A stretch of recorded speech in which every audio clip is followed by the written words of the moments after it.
Tamil cinema நேயர்களுக்கு அன்பு வணக்கம். வெல்கம் டு எம்டி3. இந்த ஷோல த லைஃப் லிஸ்ட் அப்படிங்கிற இங்கிலீஷ் திரைப்படத்தினுடைய ரிவ்யூ தான் நம்ம பார்க்க போறோம். இந்த படம் நெட்ஃபிளிக்ஸ்ல தமிழ் டப்பிங்கோட அவைலபிளா இருக்கு. அதாவது ஒரு வருஷத்துக்குள்ள தன்னுடைய லைஃப் லிஸ்ட்டை கம்ப்ளீட் பண்ணல அப்படின்னா தன்னுடைய அம்மாவுடைய சொத்துக்கள் எதுவுமே தனக்கு வராது அப்படிங்கிற மாதிரியான ஒரு சினாரியோல கொண்டு போன கதை. ஏன்னா இது அருணாச்சல படத்தினுடைய கதையை சொல்றேன் அப்படின்ற மாதிரி நீங்க யோசிக்கலாம். இந்த படத்தினுடைய கதைக்களத்தை பார்க்கும்போது அந்த மாதிரியான ஒரு ஃபீல் தான் எனக்கு வந்துச்சு. இந்த படத்தினுடைய ஆரம்பத்திலேயே எலிசபெத் அப்படிங்கிற ஒரு உமனை காட்டுறாங்க. இவங்க ஒரு சக்சஸ்ஃபுல்லான பிசினஸ் உமன் அப்படின்ற மாதிரி காட்டுறாங்க. இவங்க ஒரு பார்ட்டியை ஹோஸ்ட் பண்றாங்க. அந்த பார்ட்டிக்கு தன்னுடைய 2 பசங்களும் தன்னுடைய ஃபேமிலியோடு வராங்க. அதே போல இவங்களுடைய பொண்ணு அலெக்சாவும் தன்னுடைய பாய் ஃப்ரெண்டோட வராங்க.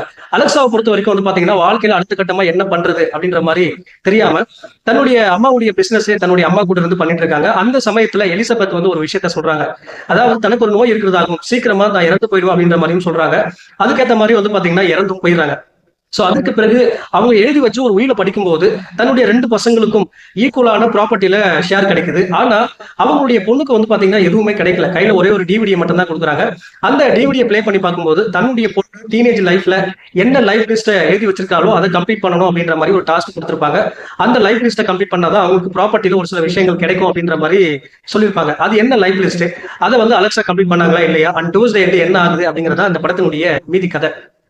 இந்த படத்தை பத்தி ஆலோசனம் அப்படின்னா இந்த படத்துல பிடிச்ச விஷயமே என்ன அப்படின்னா அந்த லைஃப் லிஸ்ட்ல என்னென்ன மாதிரியான டாஸ்க் இருக்கு, அந்த டாஸ்க்கை எப்படி கம்ப்ளீட் பண்றாங்க அப்படிங்கிறத சொன்ன விதம் தாங்க.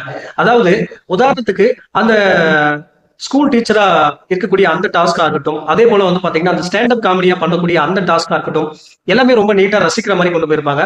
அண்ட் ஆல்சோ வந்து பாத்தீங்கன்னா தன்னுடைய அப்பாவோட ஜெல் ஆகுற மாதிரியான அந்த டாஸ்கை காமிச்ச விதமா இருக்கட்டும், அதுவுமே ரொம்ப இன்ட்ரெஸ்டிங்கா இருந்துச்சு. அதே போல அந்த டைம்ல ஒரு முக்கியமான விஷயத்த ரிவீல் பண்ணுவாங்க. சோ அதுவுமே ரொம்ப இன்ட்ரெஸ்டிங்கா இருந்துச்சு. அண்ட் ஆல்சோ இந்த டாஸ்க் எல்லாமே வந்து பாத்தீங்கன்னா ரொம்ப ரஷ்யப்பா முடிக்காம ரொம்ப இன்ட்ரெஸ்டிங்கா கொண்டு போயிருப்பாங்க. அண்ட் ஆல்சோ எமோஷனல் காட்சிகள் வந்து போர்ஸ்ஃபுல்லா திணிக்காம ஓரளவுக்கு நேச்சுரலா கொண்டு போயிருப்பாங்க. அதே போல வந்து பாத்தீங்கன்னா 2 மணி நேரத்துக்குள்ள முடியக்கூடிய ஒரு படம். ஒரு டீசென்டான வாட்ச் அப்படின்னு தான் சொல்லுவேன். இந்த படத்துல பிரச்சனை அப்படின்னு என்னன்னா அந்த லிஸ்ட் ஆஃப் டாஸ்க் இருக்கு இல்லையா, அந்த டாஸ்க்ல ஃபைண்டிங் த ட்ரூ லவ் அப்படிங்கிற ஒரு விஷயத்த சொல்லியிருப்பாங்க.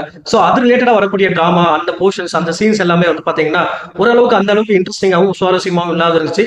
அதை தாண்டி வந்து பாத்தீங்கன்னா ஓரளவுக்கு ஒரு டீசென்ட் வாட்ச் அப்படின்னு தான் சொல்லுவேன். இந்த படத்துக்கு நான் கொடுக்குற ரேட்டிங் 5-3. ஒன்ஸ் ட்ரை பண்ணி பாருங்க. அடல் கண்டென்ட் பொறுத்த வரைக்கும் ஒரு சில மொத்த காட்சிகள் இருக்கு, மைல்டான சீன்ஸ் இருக்கு. அதுக்கேற்ற மாதிரி பிளான் பண்ணிக்கோங்க. அடுத்த வருஷத்துல சந்திக்கிறேன். நன்றி, வணக்கம்.